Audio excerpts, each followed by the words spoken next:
Hey guys, today we're going to make a super yummy appetizer that I made last year at Thanksgiving around this time. It's almost Thanksgiving and it was a big hit and it's really easy. It's really easy to get together and you can do most of it ahead of time and then assemble it Thanksgiving before guests come over. You're not using the stove that morning or the oven, so you have all that free heat space.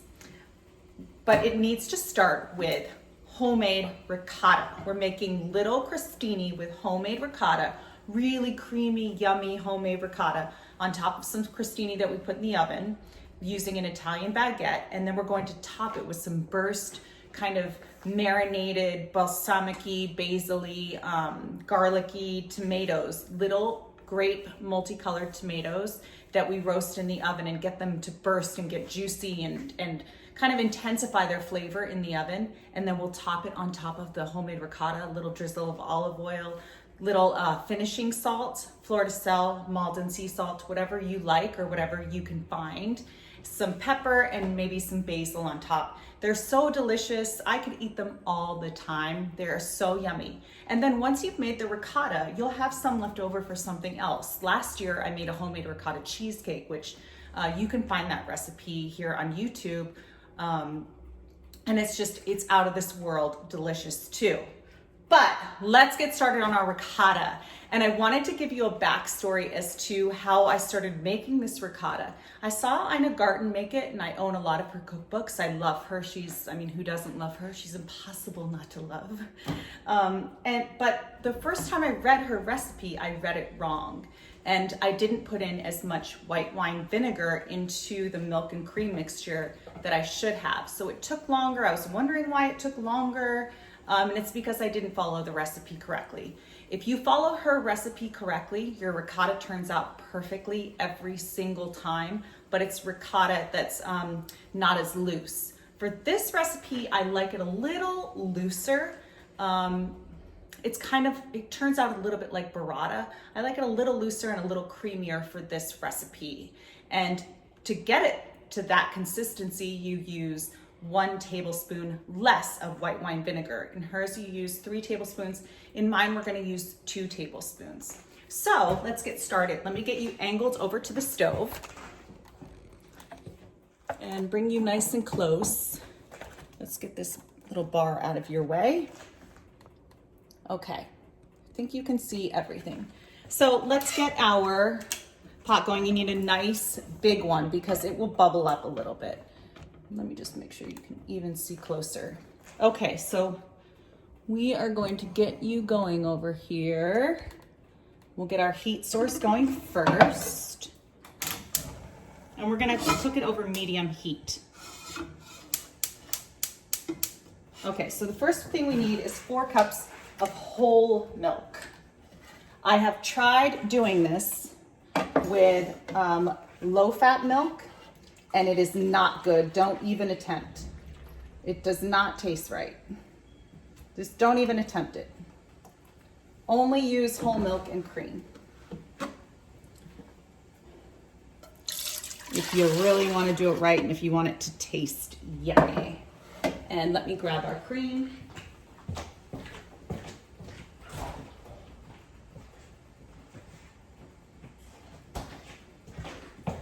We need 2 cups of heavy cream. This will make it super creamy and yummy.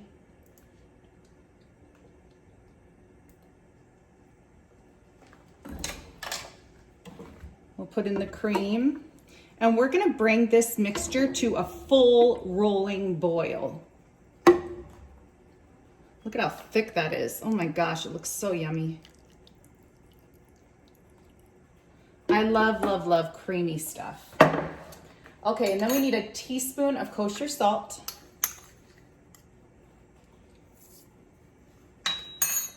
We'll give that a little stir and we'll just wait for this to come to a full boil, full rolling boil. But while we do that, let me show you how we have to prep our bowl. We need a large bowl. And let me move some of this stuff so you can see me. We need a large bowl. And we need a cheesecloth. This, I'm gonna put you up towards me actually. Okay, so we need a cheesecloth. A cheesecloth looks like this. And it usually comes in you can get it at the regular grocery store, and it will usually come in about 2 yards. You'll get 2 yards of this, and it's folded up in a little rectangle. And it's really, really thin. You can see right through it. But it's usually where your grocery store would sell like the wooden spoons and the can openers and, you know, your fine mesh strainer. So we need this to fit over this bowl, over a fine mesh strainer actually, but it needs to be wet first. And then we'll fold it up. So I'm gonna get it all nice and wet, and I'll be right back.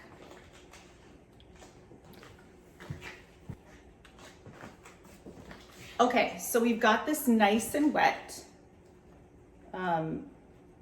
I'm kind of untangling it a little bit, and this is what it looks like. And we'll fold it up.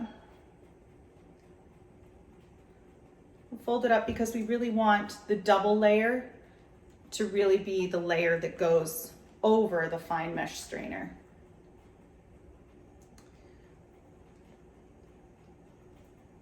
It almost looks like a Halloween decoration, like what you would put over your bushes outside or over your coffee table or something. Okay, so we've got a nice square here. Let's fold it over once again. So now we have that. We're gonna put that over our bowl, over a fine mesh strainer, and let me get you down here so you can see a little better. Okay, so let me get my mesh strainer.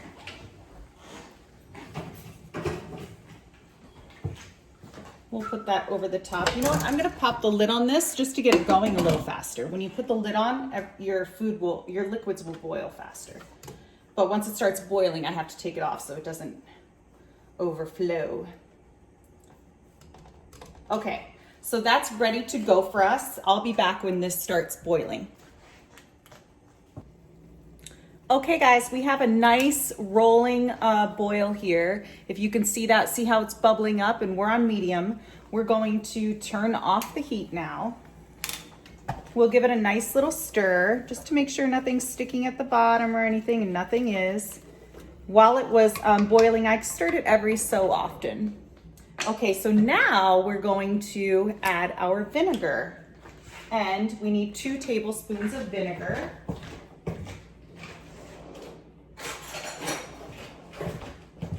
And this is off the heat, just 2.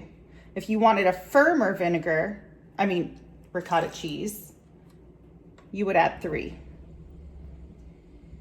And sometimes you will need a more firm ricotta cheese, but just for this recipe, I like it a little looser so it has kind of the consistency of burrata.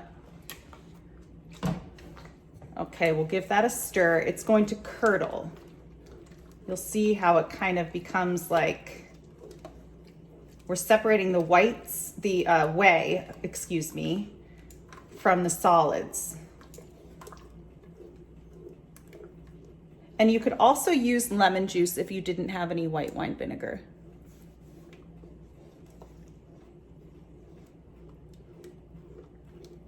And this takes about a minute or 2.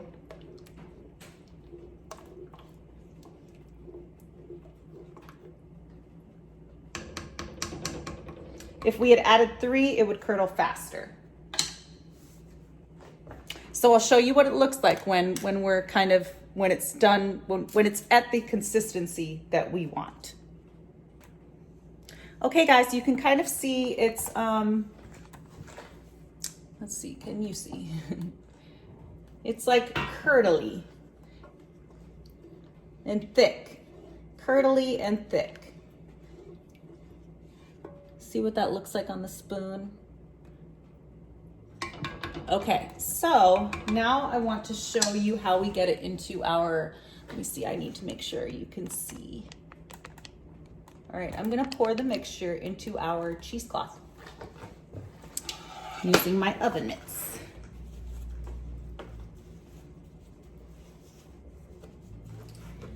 And we're gonna let this drain, and it's gonna take, we'll time it exactly, but it's gonna take between 40 minutes to an hour.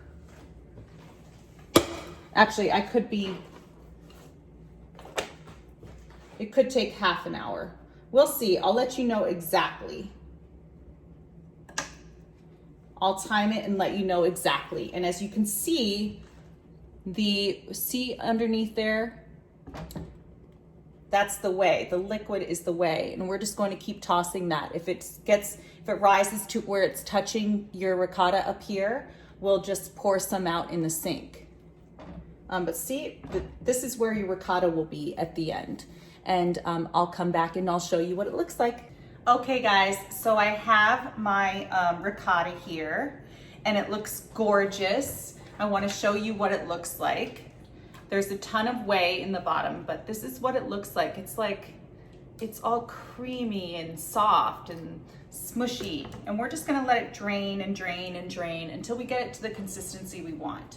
If you were having this for, let's say I have a recipe that's so delicious and so yummy and creamy for ricotta cheese, homemade ricotta cheese when it's soft like this, with some berries on top, some macerated berries on top, and some slivered almonds and honey.